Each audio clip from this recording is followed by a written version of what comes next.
Hello, I'm Johnny Rowland, your host of our shooting show, and we want to welcome everyone to today's program. Well, friends, I tell you, we're getting closer to our Fun Gun Days at Clark Custom Guns, and we're looking forward to a great turnout. So many of you have called and said you're going to try and come down. Remember, that's May 17 and 18 at Clark Custom Guns in Princeton, Louisiana, and the show's going to run from 10 to 5. I say show because it'll be quite a show. 10 until 5 on Saturday and the same time on Sunday. We certainly hope that as many of you as can come join us. Remember our 22 rifle giveaway. All you have to do is send a card to me, Johnny Rowland, 327 Irvin Rowland Road in Dublin, Louisiana, the zip code 71024, and just send a postcard, letter, whatever, and just say whether you watch us on cable or on satellite. It's going to help us with our advertising program. So we would like for you to do that, and you can win my Ruger 1022. So anyway, it's in great shape. It's not it's not worn at all. So anyway, we are certainly glad to have you with us. We are going back, and Harold Terry was nice enough to give us a little more time this week. We have some really neat things we're going to be showing you and talking about. And friends, please remember, you know, our shooting show project, from the beginning, the deck has been stacked against us because there are powerful forces in our country that do not want to see proper gun information on television, and they'll go to great lengths to try and remove it from TV. We've already seen this from last year and some other things we've seen. Please, we need your help. Whatever you can send, please, we need your help to stay on the air. We're gaining ground, but it's slow. You can send anything you can to me, Johnny Rowland, or the shooting show. Again, 327 Irvin Rowland Road in Dublin, Louisiana, that zip 71024. Because, friends, we're here in part because of your contributions. We feel it is absolutely essential in these strange times. We'll be talking about this probably later in the program today, but we're seeing some very strange things happen around our country. And if there was ever a time to be informed, and you can look forward to forward or backward, whatever you want to call it, with no excitement whatsoever to some new regulation coming from the government. If you want to buy handguns, long guns, shotguns, ammunition, powder, anything, you better look forward this year to trying to do it, because I promise you there will be a whole wide range of new government regulation proposed, because they're going to make every attempt to take everything away from us as citizens that goes bang. Trust me on this one. And if you want to see our program continue on the air, we definitely need your help. Please, you can give us a call, area 318-377-5189, or you can call Bobby Christie, area 903-693-5097. Now, friends, this is something we've worked at for a long time, and we're darn sure not giving up easily. So we know with your help we have some things in the wings that we're working on that are going to get our costs down on doing the programs. We have some neat things if we can survive and hold on until then. Meanwhile, let's get another shooting show underway.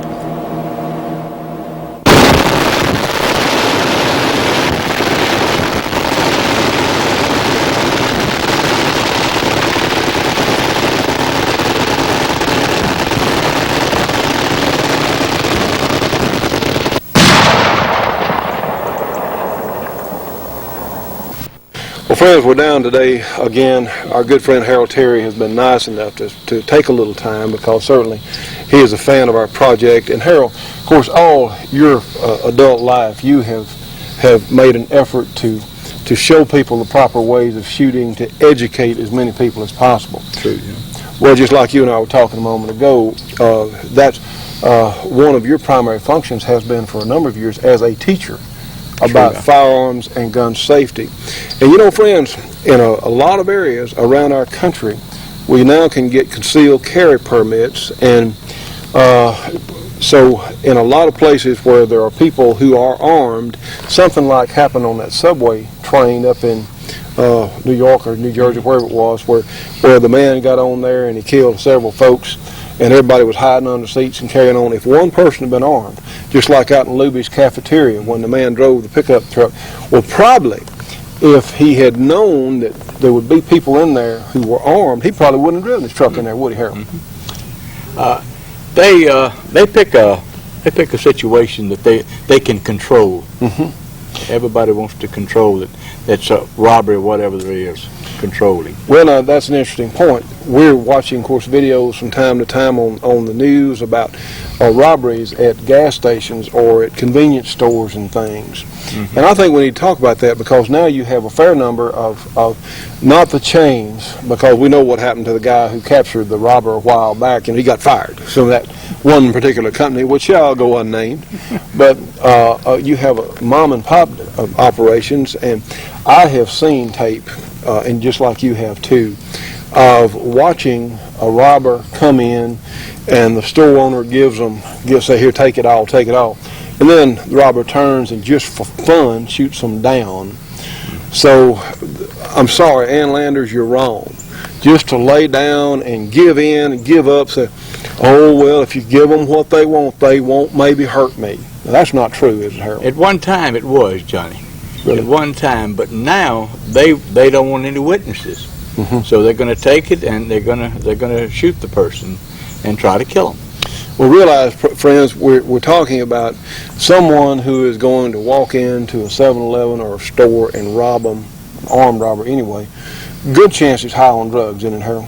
Pretty much so. Or either he wants to get him some money and buy some drugs. He's coming off of it or going on to it. So he's not in a stable mental situation. True. Well, you can't reason with a psychopath. You can't reason with somebody.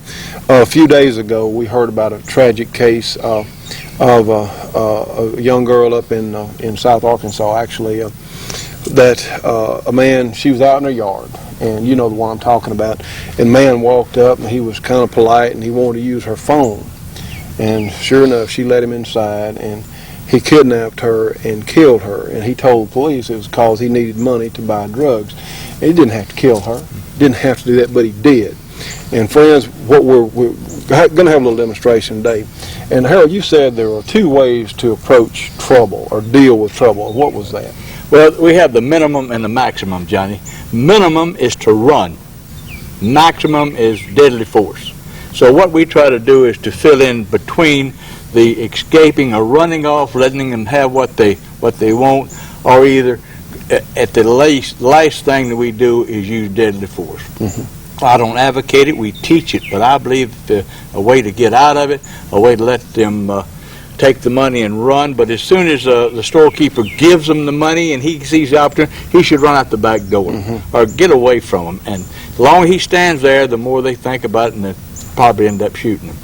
Well, because, friends, certainly what we advocate is trying not to place your life or anyone else's in danger. But the reason that you're teaching people how to shoot a gun is many times there is no escape. Isn't that right? That's right. You can't get away. And then you have to use the whatever. Whatever. It's an escalation.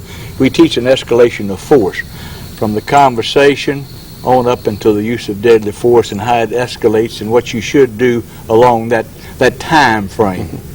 Now, friends, we're not advocating. You know, here on the range, we're down shooting. Of course, Harold, you and I have shot for many years together, and we know a lot of people. I don't think I have ever heard during the course of a match or group of shooters, I don't think I've ever heard anyone say, well, boy, that'd kill them good. We never even talk about it.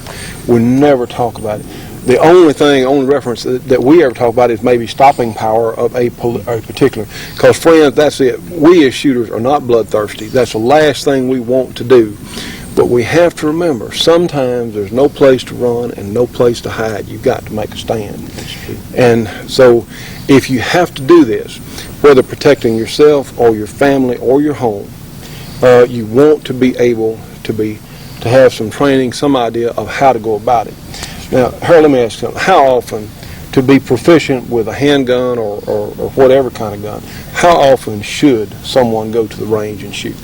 Johnny, I would say once a month, and in between time, if they would dry practice. That's handling the gun, making sure that it's unloaded, of course, and then going through the drills that we teach here at the range, practicing with the gun and practicing with both hands. so that you can shoot as well as with your weak hand or offhand as you can with your strong hand. Well, let me ask you, a while back someone said to me that we were talking about guns, and he showed me his gun. I said, well, can you shoot it? He said, well, I have shot it some time ago when I got it 5-6 years ago. Mm-hmm. And I said, well, are you familiar with it? He said, well, no, but if I had to, I could. Mm-hmm. Is that true? No. We react to what we have learned. And it's like driving a car. When you get in there and turn the switch on, you don't think about what you have to do. You just do it and go and put your seatbelt on first, and then put it in gear and you drive away. It's the same thing in shooting a handgun. If you draw it from your holster and you stretch it out as far as it's going, then you look at the front sight. Mm-hmm. And then you go on with your target shooting or whatever. But it's a repetition, and you have to practice it. If you don't practice, you could develop a problem, or you could not be able to take care of yourself. Well, what we're seeing now is a lot of police officers, and certainly, Harold, you were a policeman for many years, you're former sheriff here in Caddo Parish in Louisiana, and you'd have policemen that really could care less about their firearm. Is that right? Well, they had to come to the range once a month. So they shot 120 rounds of ammunition, mm-hmm. and the 5 lowest shooters had to come back on their own time and practice. So it was an incentive program. But around the country, there are departments that don't do that, aren't there? That's true. And I've heard, and I think we've talked about on one of your shows about being outgunned. Mm-hmm. It's being undertrained. It doesn't make any difference, Johnny, whether you have a 22, a 38, or 45. It's if you have to shoot placing the projectile, that's mm-hmm. what comes out of the end of the barrel, the bullet, mm-hmm. at the right location, and we choose center of mass or the center of the target we shoot. And whether it's a 22 or whatever caliber, the caliber doesn't make any difference. Mm-hmm. I like a large caliber like the 45 because it lets more air in and more blood out, so they say. You know, I read what the gunfighters say, but a large caliber is fine, but any gun is fine. It's if the one that you can handle the best and repeatedly shoot it and hit the target. Well, wouldn't you say the largest caliber someone can handle? Can control, true, And for some people, this is going to be a 38 special. I teach basic the revolver because the simplicity of it, mm-hmm. and it's a good all-around. You can get 10 or 12 projectiles of different weight mm-hmm. and different speeds, and it's a good gun to have. And certainly, if you want to go up to more power, that's the beauty part about a .357 Magnum, because you can practice with very mild 38 wad cutters, 38 target stuff, and then as you become more proficient, become more used to the gun and shooting, then you can move up to the .357 Magnum. And certainly, the revolver still has an awful lot going for it, doesn't it, Harold? Very much so.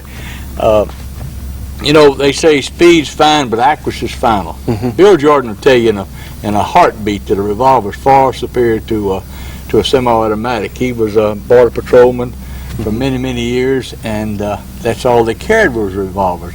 I didn't know anything else was a revolver until after many years in the sheriff's office, and I still have my same Model 19 that I carried and has shot for 30, 40 years. So, and something else too, regardless of what your age may be, we have a lot of folks now retiring earlier, and this is great sport for someone. It's great exercise, and being outdoors is great sport for someone to do for recreation. And one of the few things you can do in recreation that may actually help to save your life one day. Very true, Johnny. Very true. Well, Harold, we got a barricade here. Are you going to let's have a scenario of, say, someone is a store owner, mm-hmm. and maybe they get caught in their store. There's no way out, and they're going to have to use deadly force. Well, maybe you can show us some finer points about barricade shooting. Stay tuned for more of the Shootin' Show after these important messages. The Shootin' Show will be right back after this break for your local cable company or TV station.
You know, friends, all of us as shooting enthusiasts should be subscribing to Shotgun News, the trading post for anything that shoots. 3 big issues monthly with literally thousands and thousands of firearms bargains. Give them a call, 1-800-345-6923, a very inexpensive subscription price. Again, 1-800-345-6923. Subscribe today. Friends, here it is, great Georgia Arms ammunition. Notice these ballistic tip nodular bullets in this Georgia Arms ammunition. You see, this is equivalent to a box of 20 for only $7.95. Now, friends, that is a terrific price for essentially custom loaded ammunition. Of course, for the plain full metal jacket, it is much less expensive. Here's another tremendous bag of Georgia Arms ammunition, 7mm Remington Magnum, 20 rounds, only $17.95, loaded with these premium Nosler ballistic tips. I tell you, this is custom ammunition at a discount price. Tell you what, friends, the good people at Georgia Arms do understand what's going on in this country. They understand how important our gun rights are, and they're supporting us on this project. The good news is you can get absolutely superior ammunition at discount prices, whether you have a handgun or a rifle.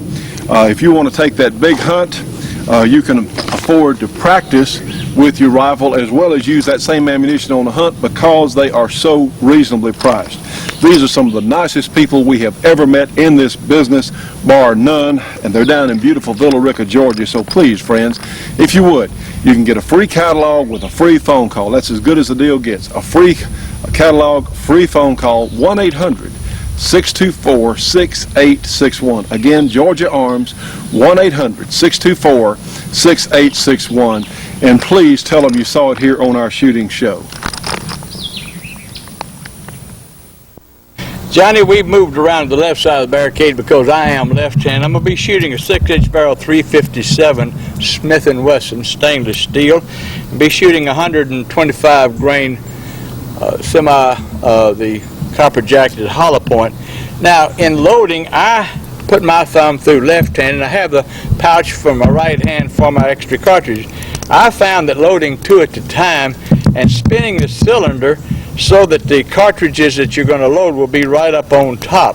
It makes it very easy. This is a 7-shot revolver that Smith & Wesson is manufacturing now, and I found it to be a very excellent revolver. When you're behind a barricade, Johnny, and we have cover here, hard cover, where a bullet won't go through here, so we can take whatever position or stance we want to. Johnny, this is cover, hard cover, like the brick wall. Concealment is when you're hiding in the bushes. You just blend in with them, but they can shoot into the bushes. But here, they can't shoot into this wall. But as we do, we just step our right foot around. We're going to shoot with our left hand, holding the gun in a push-pull method. Now, a lot of people like to put the hands up on the barricade wall, but I suggest that you practice bringing it out to the side, firing the shot, and then step back in. When you have a situation and you want to observe someone, I suggest very strongly that you go down on your knees and peep out your eye right out the side of the opening here. People, when they're looking, Johnny, they look from here to here. So if we're below that area there, we're not so likely to be observed. And getting a stance like this, and you have someone possibly shooting back at you, you want to hold your gun in the position that you're going to shoot it, lead around, fire your 2 shots, then back into it. Now, if you have good hard cover, after I fire these 2 shots, Johnny, I'm going to run. In the Marine Corps, we never retreated, but we did some strategic withdrawals, and it amounts to the same thing. We're not gunfighters. We are store owners or whatever it might be, and we want to get out of there. Those first two shots might be enough to run them out of the store or run them away from the house or whatever, and we get out of there.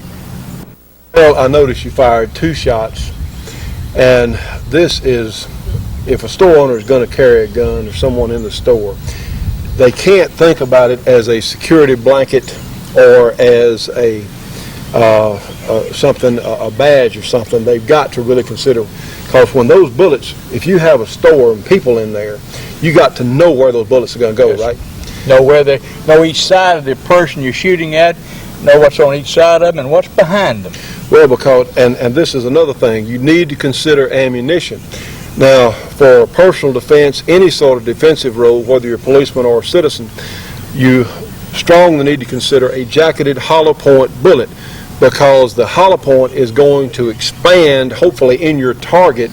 And if you miss your target and it happens to hit a wall, the hollow point's not as likely to ricochet, is it, Harold? Is a regular hardball. Solid. Well, and one of our states, I think it's New Jersey, where hollow points are prohibited. And, you know, it's ignorant. Some of the Canadian police, I understand, hollow points are seen as being overly destructive. It's not so. It's not so. What we're looking for is effect on the target and without trying to injure or hurt anyone else. But we have police officers now that are spraying bullets, just blindly spraying without aiming, just spraying bullets, and that won't work, will it, Harold? They call that spray and pray. And when they got to these semi-automatics, I've got a lot of bullets and I'm going to do a lot of shooting, and that's not the way it should be. You should aim every shot that you're going to shoot, and whatever it takes. If it takes one shot, if it takes two shots, that's the maximum. You should not just shoot because you have a lot of bullets, because there are people out there. The more cartridges you have in your gun, the less you want to look at the sights, and the less that you want to really bear down on and squeezing the trigger. So just because you may have a high-capacity semi-automatic does not diminish, one, your need for accuracy, and it darn sure won't diminish that lawsuit that citizen brings against you if you injured someone unnecessarily. True. If you shot one shot, would be one thing. If you shot 12 shots, and that's inconsiderate of everybody around you, so you're more of a menace than the person that's actually doing the robbing. You know, a friend of ours talked about a scrape down in Georgia a while back, whereas a deputy got in an altercation with somebody on the side of the road, and he had a high-capacity 9mm, and I think he finally stopped his man, actually hit him on the 39th shot, and I stand to be correct, somewhere in the 30s. I think it was third magazine. And his comment was, he was so thankful for the high-capacity semi-automatic. Well, I think that real thanks should have been given. There was nobody in the neighborhood behind him that he would have inadvertently hit or killed. Well, you know, Johnny, back years ago in Louisiana, we were a very picturesque state. They had a dueling, and you had one shot. Of course, you were just shooting at one person. And we're talking 200 years ago, friends. It's not recently. Not brief. No, not recently. Not with the single shots, anyhow. But what you say is speed's fine, but accuracy's final, and that's the bottom line. Well, so many people, and honestly, Harold, let me say this, and there are some gun magazines out there that are pretty good. I have some friends that write and have high regard for them. But let me tell you what else, friends. There's a whole bunch of gun writers out there that don't really have a grasp on it. And I know years ago I read everything I could get my hands on, Harold, and these writers, and I'd see all this different information. And you have to be a little judgmental on what you read. You know, some of the gun magazines are in the business to sell stuff. They're in the business of selling advertising and selling stuff, and I sure wish we could sell some more advertising. But some of their articles may be misleading. The silliest thing that I recall offhand was the laser sight. And all the magazines had, and in actual practice, most of us don't find them too useful in actual practice. And I'm sorry if it hurts anybody's feelings, but in reality, the laser is a lot slower because you're looking where it's going to hit on the target first. And if you're up against in a confrontation, you can be the receiver of lead before you can send it that way. That's true. So a lot of the gizmos don't amount to a hill of beans. Johnny, my suggestions to your people that are watching today and to watch you every week is to buy them a gun, or either go to a gun school and learn about guns and then purchase them a gun. If they already own one, they need to go to a reputable trainer and learn about guns and ammunition and the law pertaining to shooting and not shooting. The last thing you want to do is deadly force. What we want to do is how can we get out of it, and so many things that we teach our students in that. But the thing that we want to be cognizant of is whatever happens, we can be assured of being sued. If someone attacks us or whatever, somewhere in that ramification, we'll probably end up with a lawsuit. And it's just the way life is today. Well, and the thing is, if you want to be darn sure you're in the right. True. And so you can win that lawsuit. That's right. If need If you're be. in the right and your instructor comes in, and there's a lot of things that an instructor can back you up and prove that your training is. So I recommend very strongly that someone of a better education you are with handguns teach you how to handle them. Another point I want to make. A lot of us hand load. Myself, Harold, I know you do. We're out here practice shooting. But when we're carrying guns for real in defense, I'm going to have some factory loads in there, and there are reasons for that. The factory loads would help prevent a lawsuit, wouldn't it? Very, very much so. Because some defense attorney may come up, and if you shot somebody with one of your super duper X velocity destroyer hand loads, you know, they would say, well, walk up and see you on the stand. Well, Mr. Jones, that was a really deadly projectile. You loaded that specially so you could kill people, huh? Excessive. Excessive. So if there's ever any reason, and certainly we'll put in a plug for our good friends down at Georgia Arms, they have the best prices on ammunition. But in your carry gun, for a gun you may be carrying, if you're a woman, in your purse, or for carrying for self-defense, have factory ammunition, factory loaded ammunition. Johnny, I'd like to put a plug in for Georgia Ammunition. I shot some today before we had your program, and I was pleased with it. The rifle ammunition that we were shooting was excellent, and I'm glad to know that from you that they are in business, and I'm looking forward to doing business with them. Well, I appreciate that, Harold, because they really, of course, Curtis Shipley, who is one of the partners there at Georgia Arms, is a competitive shooter, and accuracy was a major deal to them. That's how they got started, really wanting to make super accurate ammunition because it was so important in the disciplines they were in, and it's carried over into all their ammunition. You want to show them one thing about the automatic, Johnny, Sure. while we still have a few moments? Stay tuned for more of the Shootin' Show after these important messages. The Shootin' Show will be right back after this break for your local cable company or TV station.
I'm wearing this full-length duster available from Olson Brothers, and this great hat, of course, from the Lynch Hat Works there in Olson Brothers out in Spokane, Washington. And I tell you what, friends, this is a tremendous cold weather coat, whatever you need a good strong coat for to stay warm. It would be great outdoors for any sort of work or just for show, or certainly it looks nice enough you can wear it to town on Saturday night if you want to. These are available for $100 to our shooting show audience. These great long dusters, and they're just terrific. They normally, I've seen these things go for as much as $250, and honestly that is a great price for our shooting show audience, so we need to give them a call. They also have these terrific hats that are handmade in all numbers of or assortments of styles or whatever else. These are very reasonably priced. What you need to do, you need to give Olson Brothers a call out there, and the Lynch Hat Works, of course, is inside Olson Brothers. Let me remind you, they also clean and block hats. If you got a hat you need worked on, they can do it for you. They have this little neat little newspaper type thing. You can give them a call, area 509-328-4617. And let me remind you, they have all sorts of accessories like colognes and spurs and all sorts of neat stuff. So friends, please remember, they're helping to keep our shooting show on the air. So if you need authentic Western clothing at a terrific price, just give our friends out there at Olson Brothers a call. I'll give you that number again, area 509-328-4617, and please tell them you saw it here on the program. Friends, these are the calibers that the Grizzly pistols are available for. Starting on the left, 45 ACP, 357 Magnum, the 10 millimeter, the 357/45 Grizzly Winchester Magnum, the 44 Magnum, the 45 Winchester Magnum, and the great 50 Action Express. Now, friends, that's a whole lot of calibers for one type of handgun.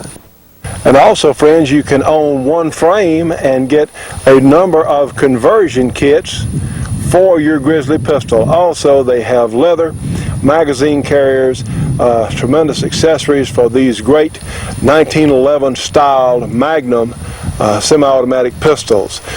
Friends, these guns are well made, an excellent price for what you get for your money.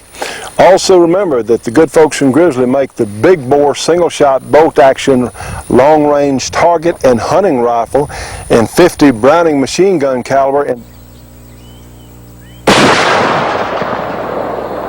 products for a great company, friends. Give them a call, area 801-280-3505. Again, the LAR Manufacturing Company, area 801-280-3505 for information on their product lineup, and please tell them you saw it here on our shooting show. Johnny, I have here the 1911 Colt semi-automatic 45 caliber, and when someone hands you a gun, this is not the way to hand it, with the muzzle forward and the hammer cocked back with the thumb safeties on it. If you're going to give a gun to someone, the first thing you do is take the magazine out and put it behind your little finger. Take your safety off and pull the slide back and let that shell drop out, and then you lock the slide back, and then you turn it around and give it to them with the slide locked back. This one, put it down. As you can see, the slide is locked back on this 1911. Yep. And this is the way you hand a gun to someone, this way. Now, when you're going to load a 1911 or any semi-automatic, the slide's locked back and the magazine goes into position, and then you drop the slide down on the safety on and insert it in your holster or wherever you're going to have it. This is a Glock model model 17, but what I was going to show you about it, a lot of people that are your viewers on a regular basis, Johnny, do a lot of shooting.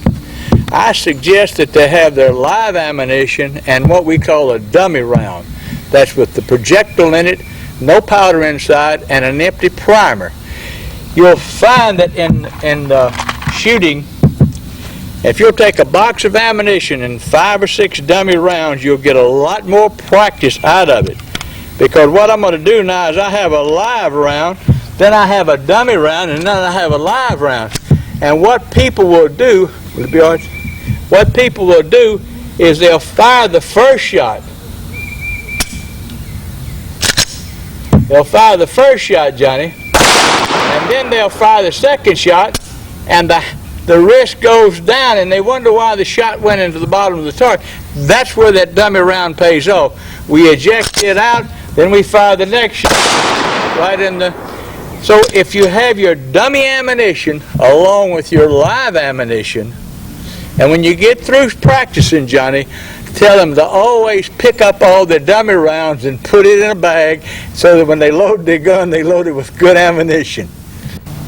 Well, Harold, if I could, I'd like for you to show our audience. Let's say that, of course, this would be good for, we know we have a lot of police officers that do watch our program, and you're at very close ranges. Let's let you show us some of the proper procedures to deal with your handling your gun at the closer ranges and certainly moving back. Let's just see how you're going to do this.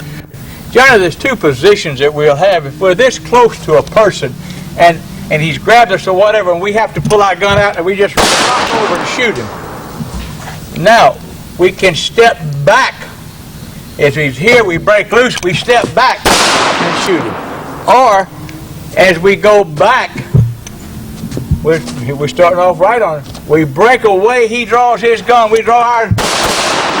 We can use the 2-hand hold. Always practice both of them, 1- and 2-handed, because you never know what the situation is. Now, as you move back away from the person that you're dealing with, as you move back, if he's got a gun, then you want to move at an angle from him. If moving straight back means that he's looking right at you, he's just getting a little more distance. So we're going to angle to the left or the right. But as you're doing it, it doesn't make any difference where you hit the person. He's got a knife, he's switching at you, or he's got a gun, he's drawing it out, and all you do is just come up, back up,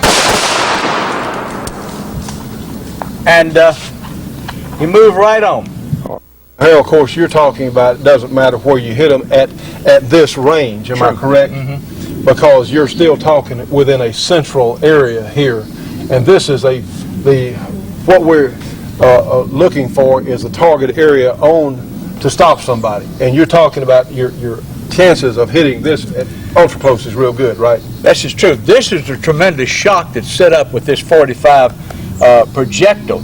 Now, at this distance, Johnny, I'm just getting him off of me. Mm-hmm. Right. And he is a big man like you, and I certainly, shooting him in the center of mass would be kind of difficult. If there were people here and we were in a shopping mall, mm-hmm. Mm-hmm. I would drop down, I would step back and drop down and shoot him at an angle. Mm-hmm. Never shoot straight at someone if there's a crowd around you, but you've got to shoot him. He's mm-hmm. going to shoot you, and you've got to shoot him. So I would drop down and shoot at an angle. And you say, well, I wouldn't think of that. That's where we teach you to practice. That's what training's about. Training is all about that, is doing it without thinking. Mm-hmm. If you've got to think, what are you going to do now? And you say, oh, you don't know it. Now, Harold, a question I had. This is one of the things about the semi-automatic versus revolver. If you don't practice regularly with your semi-automatic, you're going to wonder, is there a round chambered? Is the safety on?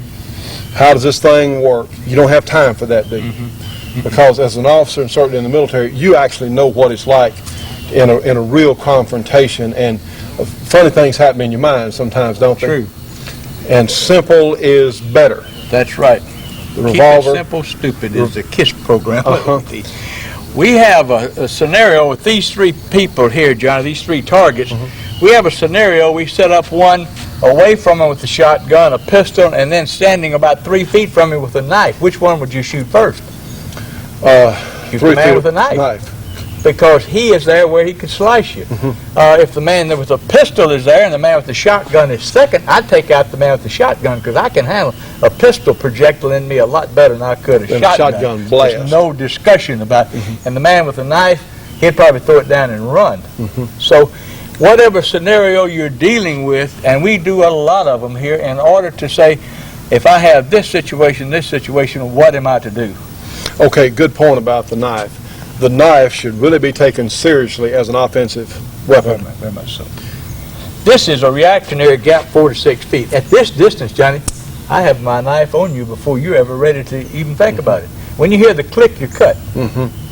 And a lot of people really don't understand, and we're not advocating go out and get a knife, but No. a lot of people don't understand just what a threat a knife is, do they? That's right. And to you people that are listening to Johnny's program and listen on a regular weekly basis, if you find a man that's got one knife, he'll have another one. Really? A knife person carries a minimum of 2 knives. So when you find one, and he's in your house and you're whatever, the police come in and you find a knife, tell them, look again, because there's got to be 2 knives. That's really good information, Harold. Especially if you police officers listening. Now, they may not get that in every police training course, will they? I don't know. We do it down here, but we old Southern boys. But it may not be That's everywhere, right. and that's a good point. And if someone, let's say you catch someone in your home, and that's an awfully good suggestion. You catch someone there in your home, they've got a knife, and you say, drop the knife. Hey, he's probably got 2. That's right. I can drop this knife and pull the other one out. And so we have a reactionary gap of 4 to 6 feet, and we don't allow that person to get in within our reactionary gap. Very important. Very important. So if you don't walk right up, you don't hold a gun out like this, do you, Harold? If you walked up to me and the gun was here, all I would have to do is to block it and shoot you, or either get a growing shot on you, and the gun, you're on the deck. There's a nerve that comes down the neck here that if your buddy's fighting with someone and he's getting the best of him, that's strike right here. And pressure points is a good one to strike. Well, and these are important things, friends, because if someone, if they keep walking towards you, you don't want them to get too close to you. That's the beauty part about a firearm. You don't have to be in touching range. If a person comes up to you and he's got his hands in his pocket, you tell him, get your hands out your pockets, and I'll be happy to talk to you. If he doesn't, then you've got to assume that he's going to do you something. He's going to do you great bodily harm, or he's got something in his hands that he won't, in his pockets, and it's in his hands. So I'd be very wary. And the thing that we look at when we're looking at people is at their hands. The man says, I can look in his eyes and know when he's going to hit me. No, you can't. I've heard that, yes. You can't tell by the eyes. Look at the hands. Because the hands show you what he's going to do. In fact, someone who's a master like a Bill Jordan can actually draw. We've got him at pictures drawing in less than 3/10 of a second from out of a duty holster. And someone actually, it will take the average person about 3/10 of a second if their finger is on the trigger just to pull it. So you need to be back away, and you need to watch those hands, because if somebody started a movement, especially if you're a police officer, somebody started a movement, that would give you some advance warning, wouldn't it? Yeah, I was always the one that Bill would shoot, you know. He'd have me open up my hands, let's clarify this. and then he'd draw, and I'd slap my hand together, and I'd hit on both sides of his revolver. Just in practice, not for real, not for demonstration. Real, but he just to show in law enforcement. Bill was a great instructor, and he was a wonderful shooter, and is a fine gentleman today. Absolutely. Stay tuned for more of The Shootin' Show after these important messages. The Shootin' Show will be right back after this break for your local cable company or TV station.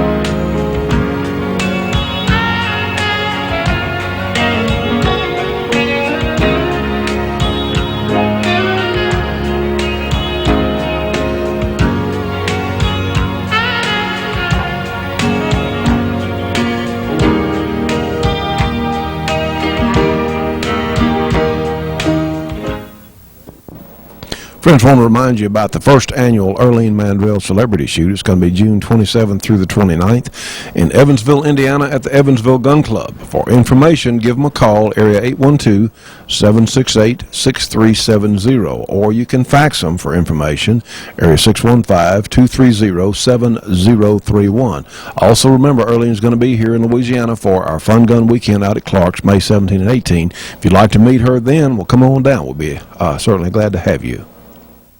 Well, friends, here it is. This is the great 1919 Browning machine gun. This is the A4 model converted to semi-automatic by the good folks out at NWI. We've heard from some folks who've gotten these guns, and I tell you, everyone has been so enthusiastic, and they're very reasonably priced, certainly for what you're getting. Realize the guns come with a tripod here. They come with 500 rounds of ammunition included in the basic price there. This is a real piece of history, something that a lot of us would like to own.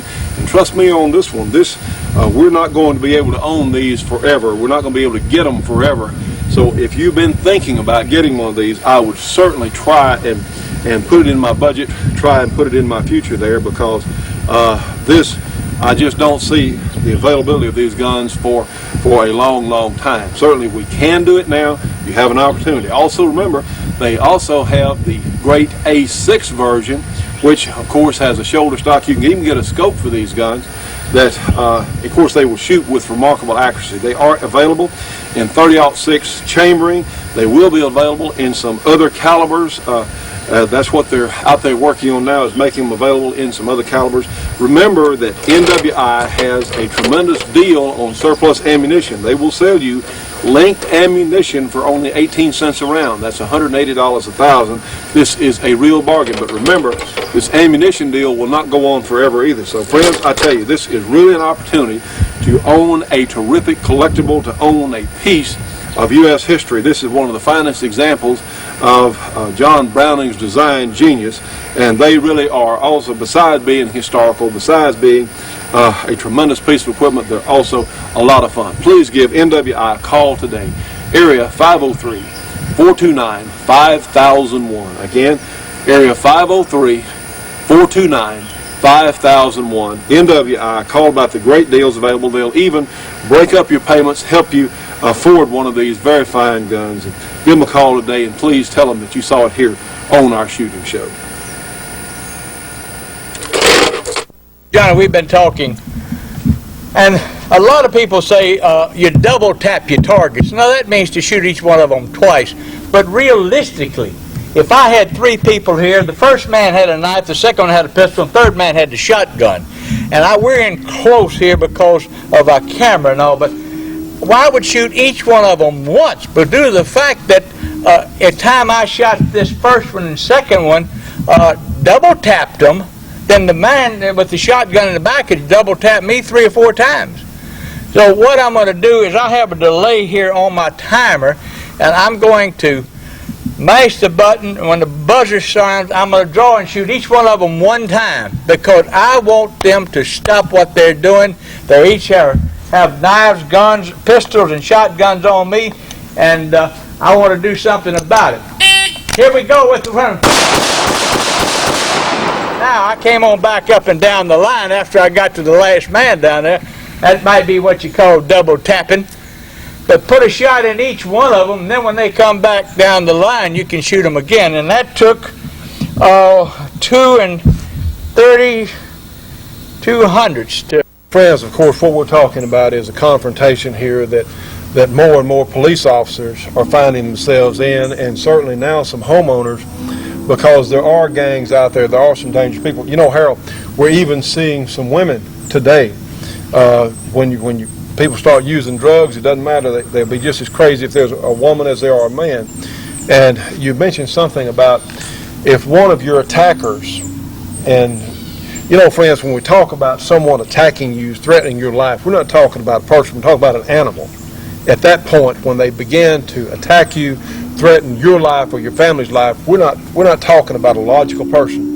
At that moment, we're talking about an animal that has to be stopped. Now, you mentioned something about if a woman was attacking in the group. All right.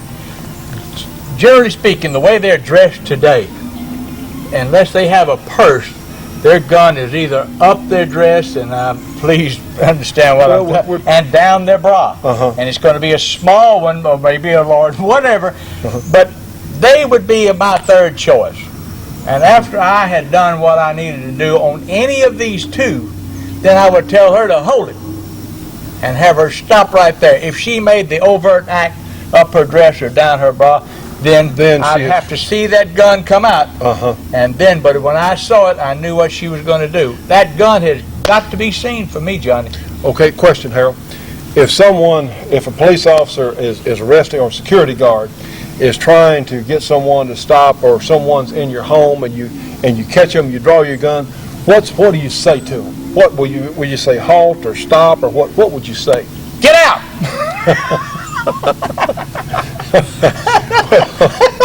That's what I'd say. That's what you'd say. Hold it. And what are you doing here? Get out on your knees. Turn your head away from me. Get flat on the floor, arms out. Okay. That command, you're taking over. You're being taking command. Taking the command, and you do it forcefully. And you want their hands where? Out, spread out, well, spread out, palms up, legs crossed. And their eyes away from you, because you're standing there with the gun shaking, and your knees are shaking. You don't want them to see that. That's right. Try and speak in a firm voice. That's right.